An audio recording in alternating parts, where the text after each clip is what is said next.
Olá pessoas de bem, meu nome é Luiz Felipe, tenho 42 anos e hoje eu vou falar um pouquinho, será que meu filho é médium? Né? Então eu vou contar um pouquinho da minha experiência, né, da minha família com um filho que a gente tem, as dificuldades que trazem para nossa vida, para nossa cabeça, essa questão de ter um filho médium ou não, né? Se é uma coisa da cabeça dele, né? O que a gente tomou de providência, né, em relação a essa questão, o que a gente fez. E vou trazer um pouquinho das experiências, então, que ocorreram, né, com ele e com a família em geral. Todo mundo sabe que até os 7 anos, as crianças elas têm uma abertura maior para o mundo espiritual, né, para o campo espiritual. Então, quando aconteceu a primeira experiência que eu percebi no meu filho, ele tinha entre 2 a 3 anos, né? Ele passou por mim e eu comecei a chamar por ele, né? Nando, Nando, vem aqui. E ele passou por mim e não me deu bola. Parecia que estava seguindo alguém sorrindo e dando risada, né? Aí eu segui ele e quando ele chegou na cozinha, né, ele foi na parede e começou a passar a mão na parede, assim, né? Nando, o que foi? Aí ele pegou, saiu, foi até a gaveta da cozinha, pegou uma faca e foi na parede e começou a raspar a faca na parede. O que tá fazendo? Eu quero ir junto com meu amiguinho, né? Então provavelmente tinha um espírito de algum amiguinho, um espírito que ele viu que chegou a transpassar a parede e ele queria ir atrás. Então essa foi a primeira experiência. Eu comentei com a minha esposa, né? Essa questão aí, né? O que tinha acontecido com ele. E muitas vezes via ele brincando, conversando sozinho, né? Então tá, como é novinho, criança, né? Tá imaginando coisas, eles têm esses amigos imaginários, eles brincam, né? E depois de algum tempo, então a gente começou a enfrentar uma fase bem difícil mesmo. Às vezes as pessoas querem um médium na família, né? Mas não sabem o problema e como o que traz para uma família, assim, não é coisa simples. Depois de um tempo, então, eu não sei especificar a idade que ele tinha, ele começou a acordar à noite, né? A acordar e ele ficava em estado de sonambulismo, né? Por 30, 40 minutos sonâmbulo. 30, 40 minutos sonâmbulos, era algo apavorante, assim, porque ele começava a falar em outro idioma, né, e acabava acordando a gente, né? E a gente chegava ele, pegava ele, fazia ele voltar, e ele falando, um idioma parecia ser um crioulo, assim, sabe? Um idioma africano. A gente não conseguia entender nada que ele falava. Não conseguia entender o que ele falava. E nesse estágio de sonambulismo dele, ele tinha lapsos assim, onde ele parecia tomar consciência dele mesmo. E aí ele dizia, calma, calma, mãe, pai, não fale, eles estão aqui. Ó, eles estão voltando, mãe. E aí ele retornava a falar, né, esse outro idioma. Eu até cheguei a gravar, né, tá preocupando muito a gente. Ele não ficava 1 minuto, 2 nesse estágio, ele com os olhos abertos, assim. A menina do olho, a íris, assim, parecia que ela tava uma forma maior, assim, mais preta, assim, né? Os olhos lustros, assim. Ele ficava por 30, 40 minutos. A gente molhava o rosto dele, conversava, orava, né?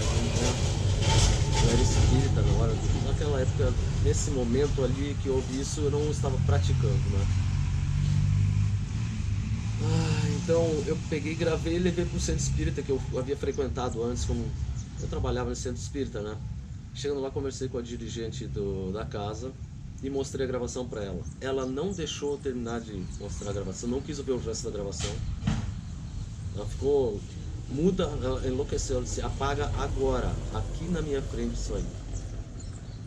Nunca mais grave, não dê espaço para isso, não converse mais a respeito de espiritualidade com ele, né? Na verdade, a gente conversava pouco a respeito disso. Aconteceu, né? E a gente não sabia mais o que fazer. A gente tava uma situação. Eu imagino outras pessoas, outras famílias devem enfrentar uma situação dessas. Então o que a gente fez? Bom, espiritualmente é isso, então tem algo. Aí minha esposa trabalha com psicopedagogia e ela disse: vamos levar para um psicólogo né? Então, o primeiro procedimento já levou para um psicólogo. E aquilo também não estava parando, né? Me levou também para um acompanhamento de um neurologista, né? Ele ficou no tratamento psicológico por mais de um ano, sabe? E não foi identificado nada, nada, nem pelo neurologista, não foi identificado nada, né? Então a gente passou uma rotina diária, assim, de orações, né? Até que aos poucos foi cessando, mas trouxe, assim, um caos, assim, para nós. Era um caos. Um pânico, a gente sabia que todas as noites ia acontecer aquilo, né? E acabou, então, ele, aos poucos, também chamei um outro pessoa, um amigo meu, ele efetuava uns certos tipos de trabalhos espirituais. Ele falou até em bloquear a mediunidade dele, né? Eu fiquei meio assim, bloquear, eu não gosto muito dessa situação de querer bloquear, né, a mediunidade dele, mas era tão forte assim que foi o único caminho que eu encontrei, né? Se meu amigo, faça o que tiver que fazer, porque parecia que não era uma coisa boa, sabe? Eu não percebia isso, porque nesses momentos, esses lapsos onde ele tinha essa consciência dele, né? Dele assim, ele estava em pânico, sabe? Então não podia ser uma coisa boa. E eu mesmo sendo um médium, quando envolve família, né? O contato ele é mais difícil, sabe? A gente não sabe o que é da nossa cabeça, a gente não consegue diferenciar as coisas. Então eu não conseguia resolver. A gente orar, fazer oração, evangelho no lar todos os dias, né? Então aos poucos foi cessando, né? Ele fez trabalho de bloqueio e foi cessando. Um tempinho depois, pouca coisa depois, ele começou a relatar que ele via luzes. Pequenas luzes, pontos de luz que ficavam se movimentando pelo quarto. E elas eram das mais variadas cores, né? E formas, tamanhos, né? Isso aqui era tipo uma bolinha de sabão transparente que ela tinha cores, assim, amarelo, azul, verde, algumas eram vermelhas. Só que não dá pra pegar elas, pai, olha, ele mostrava, né? Então aí começou essa questão das luzes, né? Mas a gente já não tocava mais essa questão espiritual, porque a gente ficava com medo de retornar se aquilo que, né, tinha acontecido com ele, né?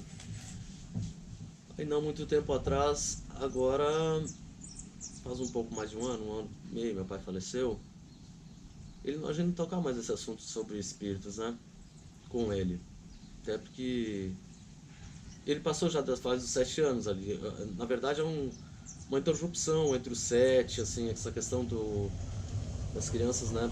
Do contato com o campo espiritual, né? Elas cessam, as crianças quando são pequenas elas têm um contato maior, depois cessa, às vezes não volta mais, né? E às vezes quando começa aí a adolescência, aí a questão hormonal, tudo novamente retorna essa questão, se, né?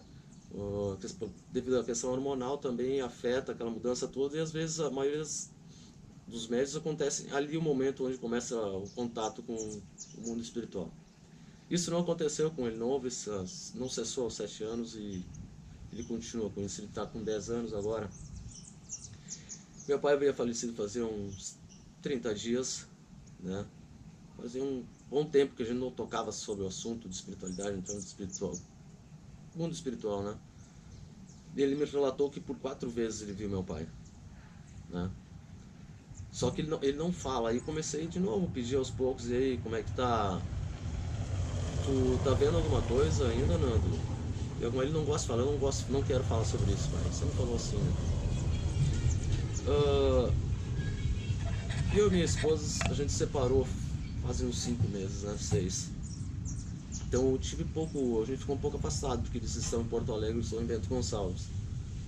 Então eu resolvi pedir para ele ontem, né? ah, Se ele estava vendo ainda alguma coisa, se ele tinha visto alguma coisa nesse tempo que a gente está meio distante, isso é para mim saber o que está acontecendo na vida dele, né? Aí ele disse, pai, eu vejo sempre espíritos. Até eu comentei, pá, Nando, assim, ó, sabe que com esse tipo de coisa a gente não pode brincar, né? É uma coisa séria, né? Não pode ficar inventando histórias. Aí ele me olhou e disse assim, pai, tu não acredita em mim? Eu disse, não é essa a questão, eu só quero ser ciente que é uma coisa séria, que não se brinca com essas coisas, né? E disse, eu tô vendo um agora, ele me falou, né? Aí nesse momento que ele disse, eu tô vendo um agora, eu vi que ele fixou o olhar pra frente, né? E aí eu me concentrei, instaurei o estado vibracional e tentei captar essa energia, né?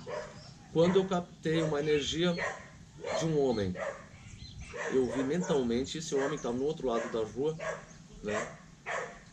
Eu vi ele vestido e disse assim, ele tá de jaqueta preta? Quando eu disse tá de jaqueta preta, ele estava do meu lado assim, olhando para frente também, ele virou para mim e de calça jeans. Então, o mesmo espírito que ele estava vendo, eu também consegui ver através da clarividência. Ele vê, ele tem a vidência, ele enxerga com os olhos físicos, né, os espíritos. Os espíritos que ele enxerga, eles não são transparentes, são como se fosse o corpo físico, mas pálidos, né? Essa forma que ele enxerga. Aí então eu aproveitei, porque ele estava bem tranquilo, eu queria mostrar a atitude que a gente teria que ter, né? Quando acontece uma coisa dessa, né? De não entrar em pânico, eu disse, vamos conversar com ele, ver se ele precisa de alguma coisa. Aí ele disse, ah, pai.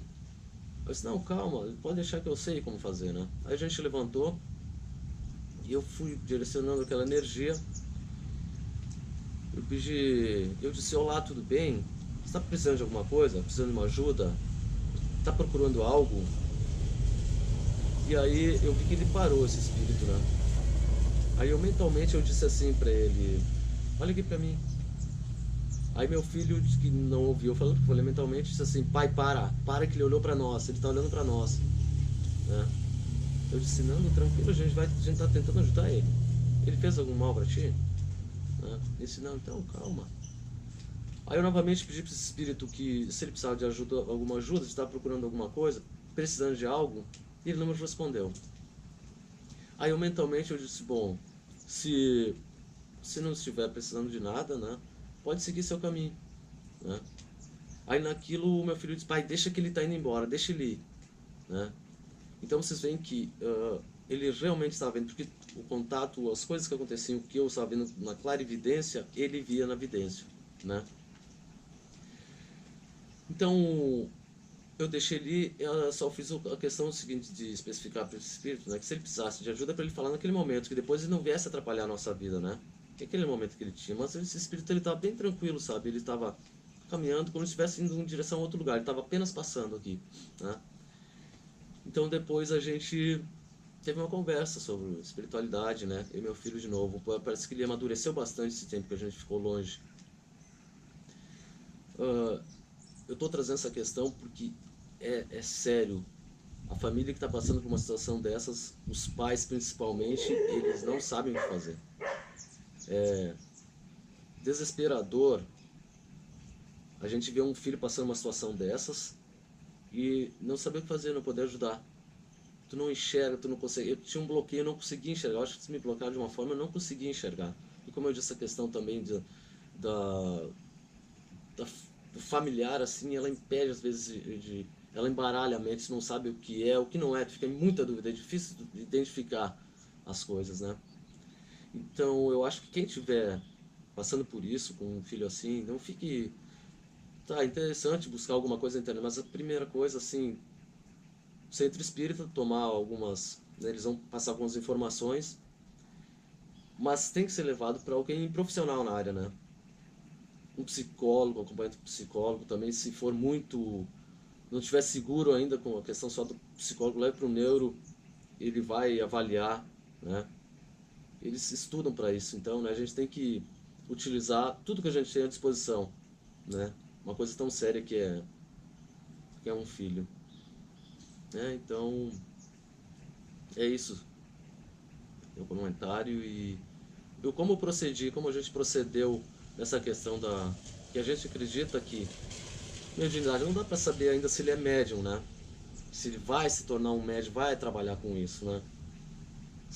A gente tem esses pontos, essas questões que acontece que é bem clara, bem lúcida, que é um médium, né? Tem essa faculdade. Tá, pessoal? O vídeo ficou longo, mas é bem interessante e você pode saber que não está sozinho, isso acontece com muitas pessoas, muitas famílias, né? Não adianta dizer, não entre em pânico, porque quando se envolve filho, a gente entra em pânico, sim. A gente não sabe o que fazer, né? Mas aí algumas coisas, né, e a oração, de se manter bem, uma vibração bem. Certinho, pessoal? Um abração a todos.